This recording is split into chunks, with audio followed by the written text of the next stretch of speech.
এই কালকে কি প্যারা আছে? অ্যাসাইনমেন্ট আছে। আয় হায়, আমি তো কিছুই করি নাই। আমিও না।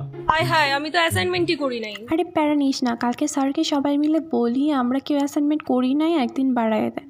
আচ্ছা, যারা যারা অ্যাসাইনমেন্ট করছো হাত তুলো।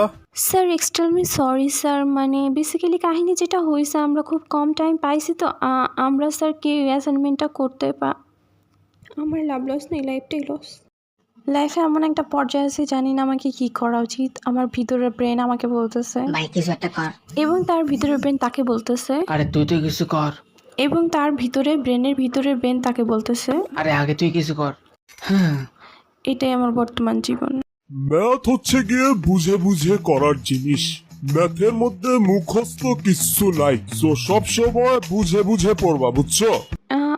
স্যার 2 নাম্বার ম্যাথটা বুঝে নেয়। হ্যাঁ, ও ওটা সূত্রটা মুখস্থ করো। আমি না দিনরাত পড়াশোনা করে দেখছি, মোটেও শান্তি নাই। আমি দিনরাত মোবাইল নিয়েও দেখছি, তেমন একটা শান্তি নাই। আমি একমাত্র শান্তি পাইছি দিনরাত ঘুমিয়ে। সত্যি বলতেছি, আমি দিনরাত 24 ঘন্টা ঘুমাতে পারলেই আমার জন্য শান্তি। তো হ্যাঁ, ঘুম মানেই শান্তি। এই কোচিং এর স্যার আমার ব্যাপারে কি বলছে? কালকে স্যার রাস্তায় তোকে একটা ছেলের সাথে হাত ধরে হাঁটতে দেখছে, তাই বলছে স্যার যে যদি ভালো রেজাল্ট করতে চাস তাহলে প্রেম প্রীতি বাদ দিতে। তো এটাই। হ্যাঁ, স্যার তোকে বলছে প্রাইভেটে যাইতে, আর স্যারের সাথে প্রেম করলে ফ্ল্যাশ পাবি।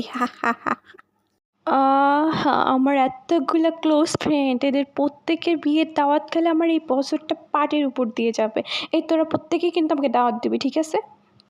1 decade later তোরা সবাই বিয়ে করে ফেলছিস, তোরা কেউ আমাকে দাওয়াত দিস নাই।